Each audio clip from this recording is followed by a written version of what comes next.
First of the scheduled pit stops are being made. The time, 6:26. Is that the crash? Did they crash into fans? Mercedes has hit Lance Macklin's Austin Heat. What is going on, guys? It is JJ here, back with a new video, and today this is going to be a very odd video, but one I feel like I want to know in the context of how racing evolution has taken place. Now obviously there is a big deal with drivers dying in accidents, especially for our entertainment and our enjoyment. And I think a big case was with the infamous Le Mans race of 1955. I don't know why someone commented, I think it was under the F1 crashes video that I did, which if you haven't seen that, go take a look at that. Some of it's gruesome, but no one gets hurt. We avoid any deaths in that. But essentially, like, that video was big. I think we had a comment underneath that video that talked about how it can kind of all originate, whether it's like the death of F1 drivers or driving safety in general. So a lot of it can come from the Le Mans 1955 accident.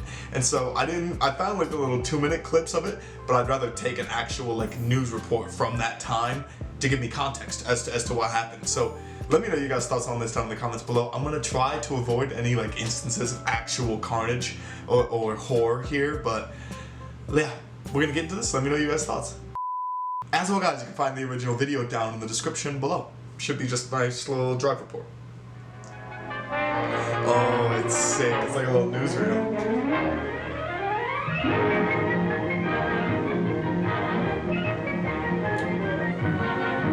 Is the quality that? I'm guessing the quality is going to stay that way, isn't it? Once again, of the British Challenge for outright victory at Le Mans, the Jaguars were early arrivals at the scrutineering bay.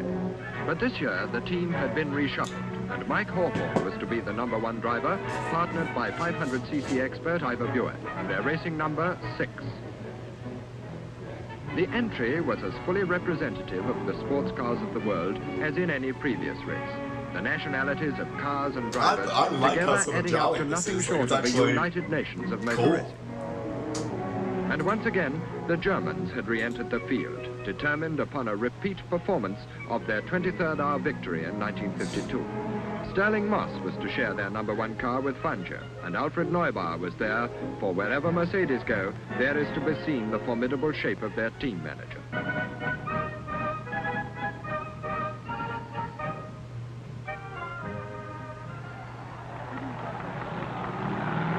Oh, they did like the running sport too. Le Mans is such a weird race. Like, they are prepared for like the 24 hours of this, and it's just nutty.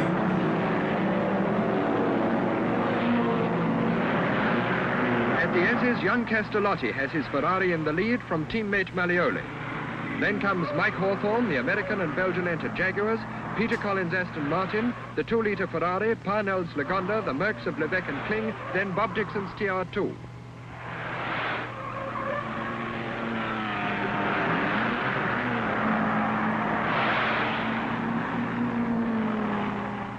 Jaguar pursues Ferrari.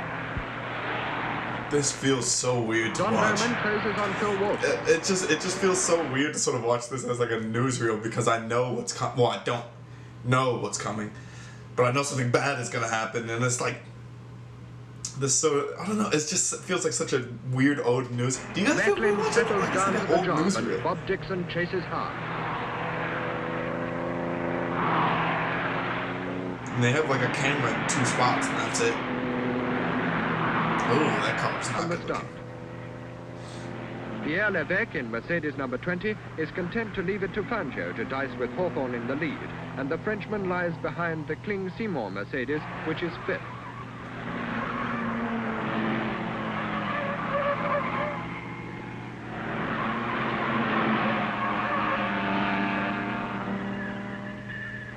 Fangio and Moss make more use of their air brake than the other Mercedes drivers, and their car, which lies second to Hawthorn's Jaguar, is about to lap its 2 teammates.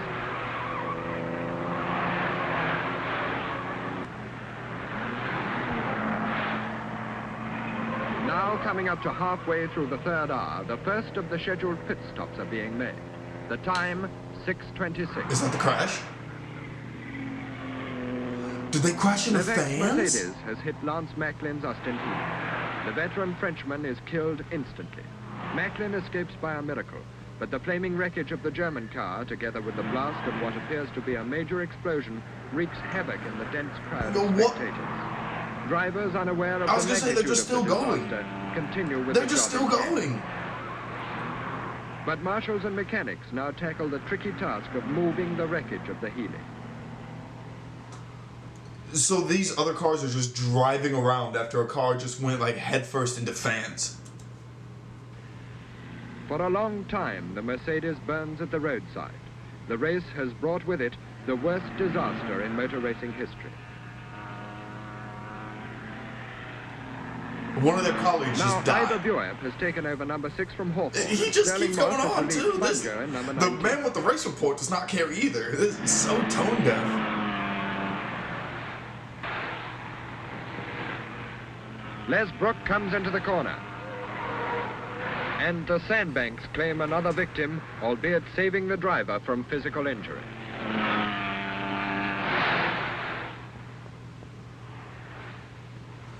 Dude, there's hella people getting hurt here. Meantime, at the pits also, fortunes continue to fluctuate as the battle in the classes is well and truly joined. The McAlpine Thompson Connaught was a fancied British challenger in the 1.5-litre group. But after going extremely well initially, the car was destined to be out of the race by midnight. Not so our Mr. Brooks. No doubt recalling the delights of seaside holidays as a child, Leslie puts his back into the sandcastle business.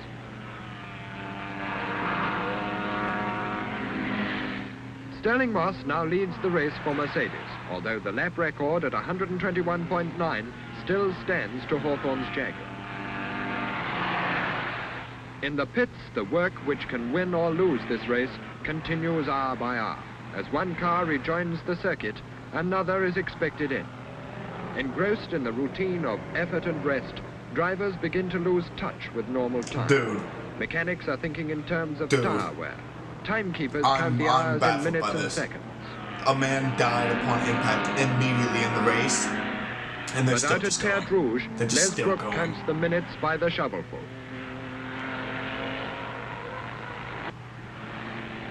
Along with the Mercedes, no fewer than 6 Porsches represent the German industry. This is the car shared by Seidel and Olivier Genderby.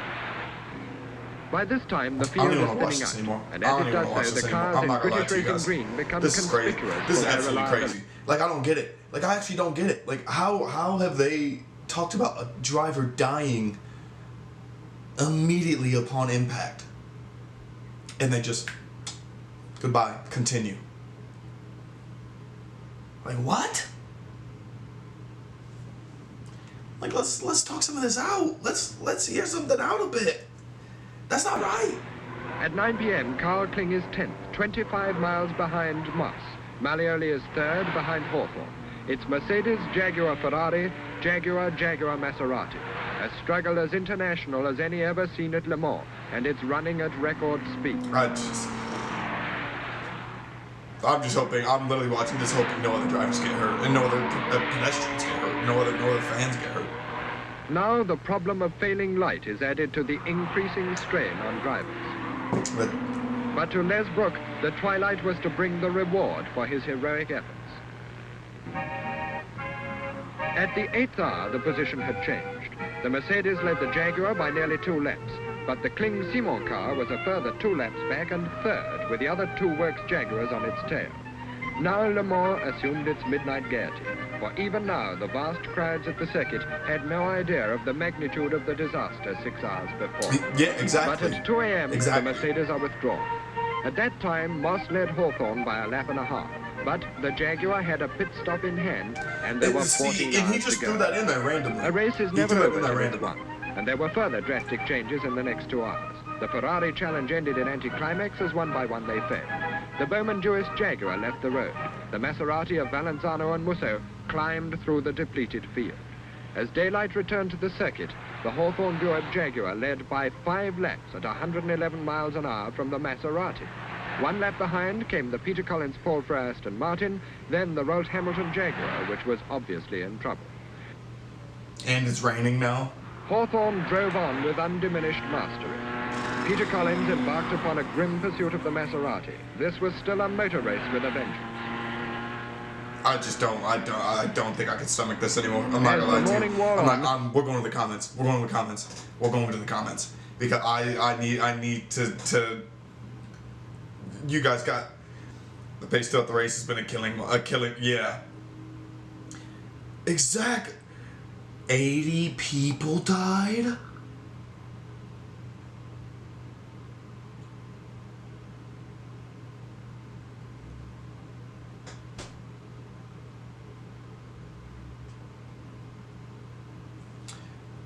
Yeah, the car in the sandbank, dude, had more cover.